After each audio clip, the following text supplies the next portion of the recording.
Predator নামটি আমরা এর আগেও শুনেছি। তো প্রিডেটর নামের আরো 4টি পার্ট রয়েছে। প্রে হলো আমাদের প্রিডেটরের পঞ্চম পার্ট, যদিও এই পার্টটির সাথে অন্যান্য পার্টের কোনো সংযোগ নেই, কারণ এই মুভিটি প্রিকুয়েল, অর্থাৎ শুরু থেকে শেষ পুরোটাই আপনারা বুঝতে পারবেন। তার জন্য আপনাদের আগের পার্ট না দেখলেও চলবে। প্রিডেটর অর্থ হলো শিকারী আর প্রে অর্থ শিকার। সালটা ছিল 1719। মুভির শুরুতে আমরা একটি মেয়েকে দেখতে পাই যার নাম নারু। নারু হলো অতি সাধারণ একটি মেয়ে। সে চিকিৎসায় পারদর্শী, তার সাথে সাথে তার ইচ্ছা একজন ভালো শিকারী হয়ে ওঠার। তবে যেমনটা হয়, মেয়েদের আবার এত কিছু কেন করতে হবে? ওর পরিবারের কেউ চায় না যে নারু একজন ভালো শিকারী বা যোদ্ধা হয়ে উঠুক, কারণ ওই একটাই দোষ, সে একজন মেয়ে। নারুর সাথে আমরা তার একটি পোষা কুকুরকে দেখতে পাই যে অল টাইম নারুর সঙ্গেই থাকে, যার নাম ছিল সারি। নারু যখনই সুযোগ পায় তখনই তার কুকুর সারিকে নিয়ে জঙ্গলে চলে আসে। জঙ্গলে এসে তার কাছে থাকা টমাহক দিয়ে প্র্যাকটিস করে। টমাহক হলো খুব পাতলা টাইপের কুড়াল। টমাহকটি তাকে তার বাবা দিয়েছিল। সেই দিন জঙ্গলে হঠাৎই নারু একটি হরিণ দেখতে পায়। ওটা দেখে নারু তখনই সিদ্ধান্ত নেয় হরিণটাকে সে মারবে। ইতিমধ্যেই আকাশ থেকে একটি বিদ্যুৎ চমকানোর আওয়াজ আসে, যা শুনে হরিণটি পালিয়ে যায়। হরিণের পিছু পিছু তারাও দৌড়াতে থাকে। দৌড়াতে দৌড়াতে সারি একটি অ্যানিমেল ট্যাপে আটকে পড়ে। সঙ্গে সঙ্গে নারু সেখানে গিয়ে দেখে সেখানে অ্যানিমেল ট্যাপ রয়েছে, যেটা সে এর আগে কখনোই দেখেনি। অ্যাকচুয়ালি এরা উত্তর আমেরিকার নেটিভ আদিবাসী, এদের কোমাঞ্চ বলা হয়। আর অবশ্যই এই সকল যন্ত্র সম্বন্ধে তাদের কোনো ধারণাই নেই। বলা যেতে পারে প্রযুক্তিগত জ্ঞান তাদের নেই বললেই চলে। ইতিমধ্যে নারু আবার আকাশ থেকে ভেসে আসা ওই শব্দটা শুনতে পায়। এবার সে দ্রুত জঙ্গলের বাইরে চলে যায় এবং আকাশের দিকে তাকিয়ে দেখে মেঘের মধ্যে একটি ফিনোমিনম তৈরি হয়েছে, অর্থাৎ অদ্ভুত এক দৃশ্য দেখতে পায় সে। আর তখন আমরা বুঝতে পারি আমাদের এই মুভির আরেকটি লিড ক্যারেক্টার চলে এসেছে, যাকে আমরা প্রিডেটর বলি। এবার এখানে আপনাদের আমি প্রিডেটর সম্পর্কে ছোট্ট একটি ব্যাখ্যা দেব, তাহলে এই ক্যারেক্টার সম্বন্ধে আপনারা আরো ভালোভাবে বুঝতে পারবেন।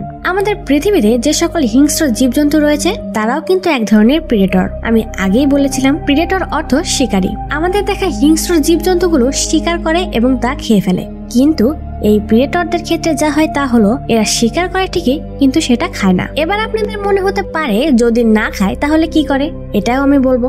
তবে আরো জেনে নিন, প্রিডেটরদেরও একটি নিজস্ব গ্রহ আছে যেটার নাম হলো ইয়াকজা প্রাইম। তারা তাদের গ্রহ থেকে আমাদের পৃথিবীতে ল্যান্ড করে তাদের যোগ্যতা প্রমাণ করার জন্য। আপনারা হয়তো দেখে থাকবেন প্রিডেটররা সেই সব প্রাণীদেরও আক্রমণ করে যারা হিংস্র প্রকৃতির, নতুবা দুর্বল প্রাণীদের তারা আক্রমণ করে না। হিংস্র প্রাণীদের সাথে লড়াই করার পর সেই প্রাণীদের মাথার খুলি তারা নিয়ে যায় ট্রফি হিসেবে। হয়তো তাদের সোসাইটিতে এটাই তাদের রুলস। এবার চলে যায় কাহিনীতে। এরপর নারু তার ভাইয়ের সঙ্গে দেখা করে। নারুর ভাইয়ের নাম ছিল তাবে। তাবে ছিল একজন দক্ষ শিকারী। সবার মতন তার ভাইও চাইতো না নারু একজন শিকারী হয়ে উঠুক, তবুও নারুর প্রতিজ্ঞা সে তো শিকারী হবেই। এরপর নারু তার বাড়িতে চলে আসে। বাড়িতে এসে দেখে তার মা ঔষধি তৈরি করছে। নারুর মাও একজন ভালো চিকিৎসক, যার কারণে তার মায়ের প্রশিক্ষণে নারু ভালো চিকিৎসা করতে পারে। এখানে আমরা একটি ফুল দেখতে পাই যেটা দেখতে কমলা রঙের। সম্ভবত এই ফুলটির নাম অরেঞ্জ অর্থিয়া, যদিও আমি সঠিক জানি না, তাই আমি এটাকে অরেঞ্জ ফ্লাওয়ার বলবো। অন্যদিকে আমরা আমাদের প্রিডেটর মশাইকে দেখতে পাই। তিনি ইতিমধ্যে আমাদের পৃথিবীতে ল্যান্ড করেছেন এবং এই মাত্র আমরা যা দেখতে পাচ্ছি প্রিডেটরটি অদৃশ্য দেখাচ্ছে, যেটাকে বলা হয় অ্যাক্টিভ ক্যামোফ্লেজ। অদৃশ্য হয়ে থাকাটা তাদের একটি নেচার বলতে পারেন।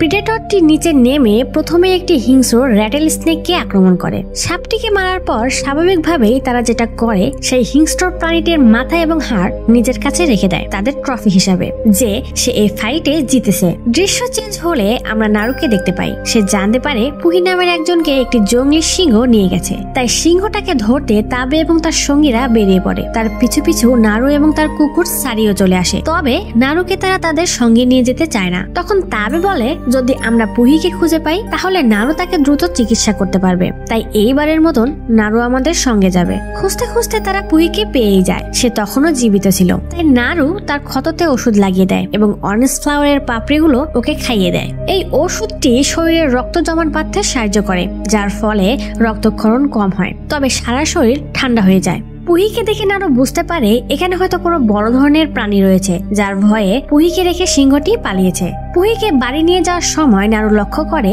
একটি সাপ মরে পড়ে আছে। সাপটির মাথা এবং চামড়া ছাড়ানো, পাশে সে একটি পায়ের চিহ্ন দেখতে পায়, যেটা তার সন্দেহটা আরো বাড়িয়ে দেয়। তাই তার ভাইকে এ ব্যাপারে সে বলে। তখন স্বাভাবিকভাবেই তাবি মনে করে এটা হয়তো কোনো ভাল্লুকের পায়ের চিহ্ন, কিন্তু ব্যাপারটা নারু মেনে নিতে পারছে না। তার বারবার মনে হচ্ছে এটা এমন একটি প্রাণী যা তাদের ধারণার বাইরে। তাই সে বাড়ি না গিয়ে তার ভাইয়ের সাথে সিংহ শিকার করতে তার ডেরায় যায়। সেখানে গিয়ে তারা ঠিক করে নারু সিংহের টোপ হবে, মানে নারুকে দেখে সিংহ যখন এগিয়ে আসবে তখন সুযোগ বুঝে তাবে সিংহটাকে মারবে। ঠিক তাই হলো। কথা মতো নারু গাছে উঠে পড়ে। তাদের সাথে থাকা একটি ছেলে নিচে দাঁড়িয়ে নারুকে ইনস্ট্রাকশন দিচ্ছিল যে সিংহটাকে কিভাবে মারতে হবে। সে প্রথম থেকেই চাইছিল না নারু তাদের সঙ্গে থাকুক। প্রথমে সিংহ তাকেই শিকার করে, এরপর গাছে উঠে পড়ে এবং নারুর দিকে এগোতে থাকে। তখনই নারু খেয়াল করে দূরে এক ধরনের কেমন যেন আলো দেখা যাচ্ছে। এরই মধ্যে সিংহটি তাকে ধরতে আসে আর সে গাছ থেকে পড়ে যায়। জ্ঞান ফিরলে নারু দেখে সে বাড়িতে শুয়ে আছে। তার মা তাকে জানায় তার ভাই তাকে বাড়ি দিয়ে গেছে। এর কিছুক্ষণ পর তাবে সিংহটাকে মেরে তাদের বাড়িতে নিয়ে আসে। সিংহের মাথা তার হাতে। এই কাজটি করতে সক্ষম হয়েছে বলে তাদের লিডার তাকে সর্দার বানিয়ে দেয়। বলা যেতে পারে এটা তার সাহসিকতার পুরস্কার। কিন্তু এতে নারু একদমই খুশি হয় না, কারণ সে মনে মনে ভেবেই নিয়েছে যে এই জঙ্গলে সিংহ ছাড়াও একটি ভয়ানক প্রাণী রয়েছে। তাই তার ভাইকে সে বলে আমাদের দ্রুত ওই প্রাণীটিকে খুঁজতে হবে। কিন্তু তার ভাই তার কোনো কথাই বিশ্বাস করে না। উল্টে নারুকে বলে তুই এমন কাউকে কি শিকার করতে চাস যে তোকে শিকার করবে? নারু, তুই এখনো দক্ষ শিকারী নোস। কিছুক্ষণ আগেই জঙ্গল থেকে তোকে আমায় বয়ে আনতে হয়েছিল। তাই আমি চাই তুই এই ব্যাপারে মাথা ঘামাস না। কিন্তু তারপরেও নারু সিদ্ধান্ত নেয় সে একাই জঙ্গলে যাবে আর ওটাকে খুঁজে বের করবে। পরের দিন নারু বেরিয়ে পড়ে ওই প্রাণীটির খোঁজে। সাথে তার কুকুর সারিও ছিল। অন্যদিকে জঙ্গলের ওপাশে আমরা একটি উল্ফকে দেখতে পাই। সে একটি খরগোশকে টার্গেট করেছে। তাদের দুজনকে দূর থেকে প্রিডেটরটি দেখছিল।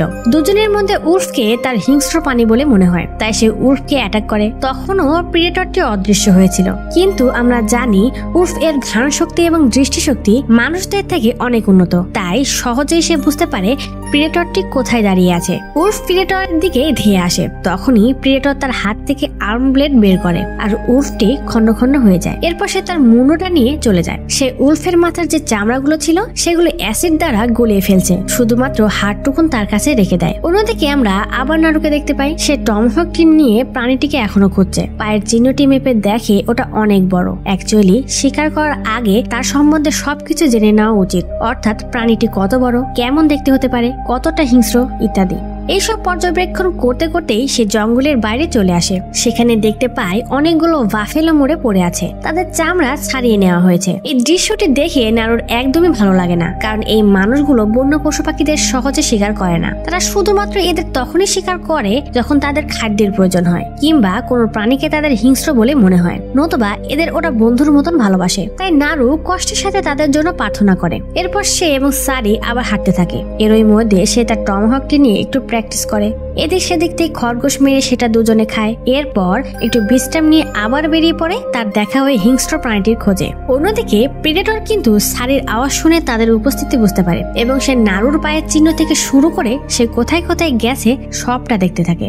এরপর নারু জঙ্গলের ভেতরে হাঁটতে হাঁটতে একটি চোরা কাদায় ফেসে যায়। সৌভাগ্যবশত তার কাছে টমহকটি ছিল, যার সাহায্যে সে চোরা কাদা থেকে উঠে আসে। কাদা পরিষ্কার করার সময় নারু একটি ভাল্লুকের গর্জন শুনতে পায়। তাই সে সারিকে নিয়ে ভাল্লুকটাকে দেখতে যায়। সে নদীর পাড়ে কি যেন খাচ্ছিল। ভাল্লুকের ঘ্রাণ শক্তি খুবই তীক্ষ্ণ হয়, সে তাদের উপস্থিতি বুঝে যায়। নারু ভাল্লুকটির দিকে তীর ছুঁড়ে মারতে যায় আর তখনই ধনুকটি খুলে যায়। এদিকে ততক্ষণে ভাল্লুকটি তাদের কাছে চলে আসে এবং সারিকে তাড়া করে। নারু তার থেকে বাঁচতে কোন রকমে একটি ঝোপের মধ্যে পলায়, কিন্তু সেখানেও ভাল্লুকটি নারুর উপর অ্যাটাক করে। আর ঠিক তখনই প্রিডেটর ওখানে চলে আসে ভাল্লুককে মারতে। এখানে আমরা দেখতে পাই ভাল্লুক প্রিডেটরের সাথে খুব ভালোভাবে লড়াই করে। এক পর্যায়ে যেন মনেই হচ্ছিল ভাল্লুক হয়তো জিতেই গেছে, কিন্তু তাকে কি এত সহজে হারানো সম্ভব? প্রিডেটরটি আবার উঠে দাঁড়ায় এবং ভাল্লুককে শুধুমাত্র একটি পাঁচ মারে আর সাথে সাথে ভাল্লুকটি মুখ থুবড়ে পড়ে। ওদের দুইজনের ফাইট এতক্ষণে নারু আড়াল থেকে সবটা দেখছিল। এবার প্রিডেটর তার ক্ষমতা দেখানোর জন্য ভাল্লুকটিকে তার দুই হাত দিয়ে উপরে তোলে। বুঝতেই পারছেন একটি প্রাপ্তবয়স্ক ভাল্লুকের ওজন কতটুকুন হতে পারে। নারু সবটা দেখলেও সে বুঝতে পারছে না অন্য জন্তুটি কেমন দেখতে, কারণ সে তো অদৃশ্য ছিল। কিন্তু এবার সে পুরোটা দেখতে পায়, কারণ ভাল্লুককে উপরে তোলায় ভাল্লুকের রক্ত তার গায়ে চুয়ে পড়ছিল, যার কারণে তার পুরো চেহারা এবার দেখা যাচ্ছিল। নারু সেটা দেখে হতভম্ব হয়ে যায়। সে বুঝতে পারছে না এখন কি করবে। ভয়ে দ্রুত ওখান থেকে পালিয়ে চলে আসে। প্রিডেটর কিন্তু নারুকে দেখেছে। সে চাইলে নারুকে মারতে পারতো, কিন্তু মারেনি। তার কারণ আমি আগেই বলেছিলাম, এরা কোনো দুর্বল প্রাণী কিংবা অসুস্থ প্রাণীদের অ্যাটাক করে না। এরা তাদেরই অ্যাটাক করে যাদের হুমকি মনে করে। নারু ওখান থেকে বেরিয়ে আবার জঙ্গলে ঢুকে পড়ে। আর তখন তার বাড়ির লোকজনদের সাথে তার দেখা হয়। তারা নারুকে বাড়ি ফিরিয়ে নিয়ে যেতে এসেছে। নারু তাদের বোঝানোর চেষ্টা করে যে সে প্রিডেটরটিকে দেখেছে এবং সেটা দেখতে খুবই ভয়ঙ্কর, কিন্তু তার কথা তারা একটুকু বিশ্বাস করে না। অন্যদিকে প্রিডেটর ওখানে পৌঁছে যায় এবং তাদের হাতে ফলাই এবং অন্য অস্ত্র দেখে বুঝতে পারে এরা এক ধরনের শিকারী। তাহলে বুঝতেই পারছেন এবার এদের পালা। অবশ্য নারু বুঝতে পারে প্রিডেটরটি এখানে চলে এসেছে, কিন্তু তার সাথে থাকা ওই ছেলেগুলো ব্যাপারটা খুব হালকা ভাবে নেয়, যার কারণে তাদের মধ্যে একজন খুব অ্যাটিটিউড দেখিয়ে সামনে এগিয়ে যায়। আর তখন আমরা প্রিডেটরের আরেকটি উইপন্স দেখতে পাই, যেটার নাম ছিল স্পেয়ার গান। ছেলেটি লক্ষ্য করে তার গায়ে লাল রঙের কিছু একটা ভেসে উঠেছে। অ্যাকচুয়ালি প্রিডেটর তার গায়ে লেজার দিয়ে তাক করছে যে সে কোথায় মারবে। এরপর যা হয়, ছেলেটিকে শুট করে আর ওখানে সে মারা যায়। তা দেখে ওরা আরো ঘাবড়ে যায় এবং আরেকজন আন্দাজে একটি তীর ছুঁড়ে মারে, যেটা তার হাতে গিয়ে লাগে। তাই সে প্রচন্ড রেগে যায়, যার কারণে সে অদৃশ্য থেকে নিজের চেহারায় চলে আসে। আর এইবার তারা তার ভয়ঙ্কর সেই চেহারা দেখতে পায়। এরপর প্রিডেটরটি একমাত্র নারুকে ছাড়া ওখানকার সবাইকে খুব নির্মম ভাবে মেরে ফেলে। নারু এই অবস্থা দেখে ভয়ে দৌড়াতে শুরু করে। দৌড়াতে দৌড়াতে সে একটি মাঠের মধ্যে এসে পড়ে। সেখানে তার সাথে একটি মেয়ের দেখা হয়। সেও প্রিডেটরটিকে দেখেছে।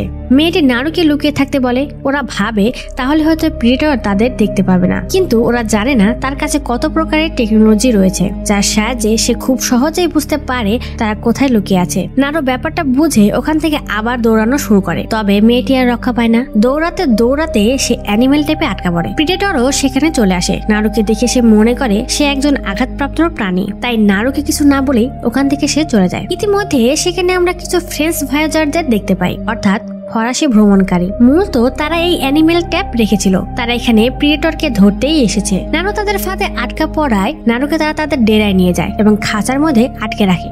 সেখানে নারু সারি ও তার ভাইকে দেখতে পায়। ওদের দুজনকেই এরা কিডন্যাপ করেছিল। নারু আশেপাশে খেয়াল করে দেখে ফরাসি লোকদের মধ্যে যে লিডার ছিল সে বাফেলোর চামড়া গায়ে পড়ে আছে। নারু তখনই বুঝতে পারে যে বাফেলো গুলো এরাই মেরেছে। ফরাসিদের মধ্যে একজন ব্যক্তি ছিল যার নাম ছিল রাফেল অ্যাডোলিনি। তিনি নারুকে প্রিডেটর সম্পর্কে কিছু প্রশ্ন জিজ্ঞাসা করে, কিন্তু তার উত্তরে সে কিছুই বলে না। এর পরের দৃশ্যে আমরা দেখতে পাই নারু এবং তার ভাইকে ফরাসিরা টোপ বানিয়ে গাছের সাথে বেঁধে রেখেছে, যাতে প্রিডেটরটি ওদের কাছে আসলে তারা তাকে ধরতে পারে। কিন্তু কথায় আছে অতি চালাকের গলায় দড়ি, তাই ওদের টোপ বানাতে গিয়ে নিজেরাই একে একে মরতে থাকে। কারণ প্রিডেটর তাদেরই আক্রমণ করবে যাদের সে থ্রেট মনে করবে। তাই নারু এবং তার ভাইকে ছেড়ে ফরাসি লোক দেশে মারতে থাকে। এইবার সে পুরোপুরি প্রস্তুত হয়েই মাঠে নেমেছে, আর কোনো লুকোচুরি নয়। এবার যা হবে সব সামনাসামনি। এই ফাইটে আমরা প্রিডেটরের অনেকগুলো উইপন্স দেখতে পাই, যার মধ্যে একটি আছে নেট গান। এছাড়াও আর্ম ব্লেড, স্মার্ট ডিস্ক, এইরকম আরো অনেকগুলো উইপন্স আছে তাদের কাছে, যেগুলো দিয়ে সে সবাইকে সবজি কাটার মতন কাটছিল। অন্যদিকে আমাদের নারু এবং তার ভাই চেষ্টা করছে এখান থেকে তারা কিভাবে বের হবে। অবশেষে নারু বুদ্ধি খাটিয়ে তাদের হাতের বাঁধন কেটে ফেলে। তখন ওখানে প্রিডেটর এবং ফরাসিদের মধ্যে ফাইট চলছে। সবশেষে প্রিডেটর তার একটি স্পেশাল উইপন্স বের করে, যার নাম সেলফ ডিস্ট্রাক্ট ডিভাইস। এই ডিভাইসটি একটু নতুন টাইপের ছিল। এই ডিভাইসটি চাকতির মতো ঘুরতে থাকে, যেটা আশেপাশে সবকিছু কেটে খন্ড খন্ড করে দেয়। যুদ্ধ শেষ। এবার প্রিডেটর তার ক্ষতস্থানগুলো মেরামত করছে। তারা সব ধরনের প্রস্তুতি নিয়েই বের হয়। দৃশ্য চেঞ্জ হলে নারুকে আমরা দেখতে পাই। সে দ্রুত ওই ফরাসিদের ডেরায় যায় সারিকে নিয়ে আসতে। চলে আসার পথে সে সেখানে রাফেল নামের ওই ব্যক্তিকে দেখতে পায়। তিনি আহত অবস্থায় ছিল, তাই নারুকে বলে তাকে একটু চিকিৎসা করার জন্য, কারণ সে জানতো এখানকার মানুষেরা ওষুধি গাছ দ্বারা ভালো চিকিৎসা করতে পারে। চিকিৎসার বিনিময়ে সে নারুকে তার বন্দুকটি দিতে চায়। এরপর নারুর লোকটিকে বন্দুকের বিনিময়ে চিকিৎসা করতে রাজি হয়। তাকে ওই ওষুধটি খাইয়ে দেয়, যেটা খাওয়ার পর শরীর ঠান্ডা হয়ে যায়। বন্দুক পাওয়ার পর সেটা কিভাবে চালাতে হয় রাফেল নারুকে তা শিখিয়ে দেয়। ইতিমধ্যে সেখানে প্রিডেটর চলে আসে। নারু রাফেলকে ফেলে পাশে এক জায়গায় লুকিয়ে পড়ে। অন্যদিকে প্রিডেটরকে দেখে রাফেল মরার ভান করে। সে সেখানে এসে তার থার্মো রেজুলেশন দ্বারা সবকিছু পর্যবেক্ষণ করছিল যে ওখানে কেউ আছে কিনা, কিন্তু রাফেলকে সে দেখতে পায় না, কারণ নারু সেই ওষুধটা খাওয়ার জন্য তার শরীর ঠান্ডা হয়ে যায়, যার কারণে তার শরীরের তাপমাত্রা সে আইডেন্টি করতে পারছিল না। এই ব্যাপারটা নারু ভালো করে লক্ষ্য করে। তো ওখানে কাউকে জীবিত না দেখতে পেয়ে প্রিডেটর চলতে থাকে। যাওয়ার সময় রাফেলের আহত পায়ে সে আঘাত করে, যার কারণে রাফেল চিৎকার করে ওঠে আর তখনই তার সমাপ্তি ঘটে। এদিকে সারি প্রিডেটরকে দেখে চেঁচাতে থাকে, তাই সারির দিকে সে স্পেয়ার গান তাক করে আর তখন তাবে ওখানে চলে আসে এবং সে তার হেলমেট খুলে দেয়। এখানে আপনাদের জানিয়ে দিই, প্রিডেটরদের এই হেলমেটেও নানান ধরনের টেকনোলজি রয়েছে। এটা যদি একবার খুলে দেওয়া যায় তাহলে তাদের সঙ্গে লড়তে একটু সহজ হবে। হেলমেটটির সাথে স্পেয়ার গানের সংযোগ ছিল, যার কারণে হেলমেটটি ছিটকে পড়ে যাওয়ায় তার ভেতর থেকে যে লেজার বের হচ্ছিল সেটা কুকুরকে টার্গেট না করে একটি গাছকে টার্গেট করে, যার কারণে প্রিডেটর যখন কুকুরটিকে শুট করে তখন গান কুকুরের গায়ে না লেগে ওটা গাছে গিয়ে বেঁধে। এই পুরো ব্যাপারটা নারু আড়াল থেকে খুব মনোযোগ সহকারে দেখছিল আর সে বুঝতে পারে একমাত্র এই ঔষধ আর মাথা থেকে হেলমেট খুলে দেওয়া এই দুটো বিষয়ের মাধ্যমে তাকে কাবু করা যেতে পারে। এতক্ষণ তাবে প্রিডেটরের সাথে খুব ভালোভাবে ফাইট করছিল, কিন্তু হঠাৎ সুযোগ বুঝে প্রিডেটর তার হেলমেটটি মাথায় পরে নেয় আর অদৃশ্য হয়ে যায়। এবার তাবে বুঝতে পারে এখন তার সঙ্গে লড়া একদমই অসম্ভব, তাই নারুকে সে ওখান থেকে চলে যেতে বলে। কিছুক্ষণ পর প্রিডেটর তাবেকে মেরে ফেলে আর এই সুযোগে নারু পালায়। ওদিকে বাড়িতে খবর দেওয়া হয় তাবে আর বেঁচে নেই। তার মায়ের কথা শুনে প্রচন্ড ভেঙে পড়ে আর এদিকে নারু তার ভাইয়ের মৃত্যুর প্রতিশোধ নেওয়ার জন্য উদ্বিগ্ন হয়ে আছে। হঠাৎ নারু নদীর পাড়ে একজন ব্যক্তিকে দেখতে পায় যে ছিল ফরাসিদের লিডার। নারু ভাবে এবার সবকিছু তাকে বুদ্ধি খাটিয়ে করতে হবে, তাই প্রথমে সে ফরাসি লিডারের ওপর অ্যাটাক করে। পরবর্তীতে তাকে সে জঙ্গলের গভীরে নিয়ে যায় এবং সেখানে প্রিডেটরের আসার অপেক্ষা করে। যখন নারু প্রিডেটরের উপস্থিতি বুঝতে পারে তখন সে ওই ওষুধই নিজে খেয়ে নেয়, যার কারণে প্রিডেটর ফরাসি লোকটিকে ছাড়া নারুকে দেখতে পায় না। প্রিডেটর যখন ফরাসি লোকটিকে মারতে যায় তখন সুযোগ বুঝে নারু বন্দুকটি দিয়ে তার মাথার ওপর গুলি করে, যার কারণে হেলমেটটি নিচে পড়ে যায় এবং হেলমেট নিয়ে সে পালায়। এবার আমরা মুভির লাস্ট ফাইটে চলে আসি। এখানে আমরা দেখতে পাই নারু প্রিডেটরের সাথে লড়াই করার জন্য পুরোপুরি প্রস্তুতি নিয়ে নেয় এবং সেই হেলমেটটা যেটা সে নিয়ে এসেছিল সেটা খুব সুন্দরভাবে টার্গেট অনুযায়ী রেখে দেয়। এরপর নারুকে খুঁজতে খুঁজতে প্রিডেটর ওখানে চলে আসে আর নারু খুব সাহসিকতার সাথে লড়াই করে। প্রথমে বুদ্ধি খাটিয়ে নারু তার হাত কেটে ফেলে, এরপর তাকে চোরা কাদায় ফেলে দেয়, কিন্তু তবুও প্রিডেটর কাদার ভেতর থেকে উঠে দাঁড়ায় আর তখনই সে তার স্পেয়ার গান বের করে, যেটার অপেক্ষায় নারু এতক্ষণ ছিল। সে চাইছিল স্পেয়ার গান দিয়ে শুট করুক। স্পেয়ার গান ওপেন করার সঙ্গে সঙ্গে লেজার তার মাথায় টার্গেট করে, যেটা সে একদমই বুঝতে পারেনি। তাই শুট করার সাথে সাথে গানটি ঘুরে এসে তার মাথাতেই লাগে, যার কারণে সে মারা যায়। এটা দেখে এবার নারু শান্তির নিঃশ্বাস ফেলে। এর পরের দৃশ্যে নারু বাড়ি ফিরে আসে প্রিডেটরের মাথা সঙ্গে নিয়ে। নারু খুব খুশি, কারণ এতদিন ধরে সে একজন ভালো যোদ্ধা হতে চেয়েছিল, যেটা আজ সবার সামনে প্রমাণ হয়েছে। মুভির শেষ পর্যায়ে আমরা দেখতে পাই প্রিডেটরের আরো 3টি শিপ আমাদের পৃথিবীর দিকে ধেয়ে আসছে। ভবিষ্যতে আমরা হয়তো আবারও প্রিডেটরের আরো পার্ট দেখতে পাবো।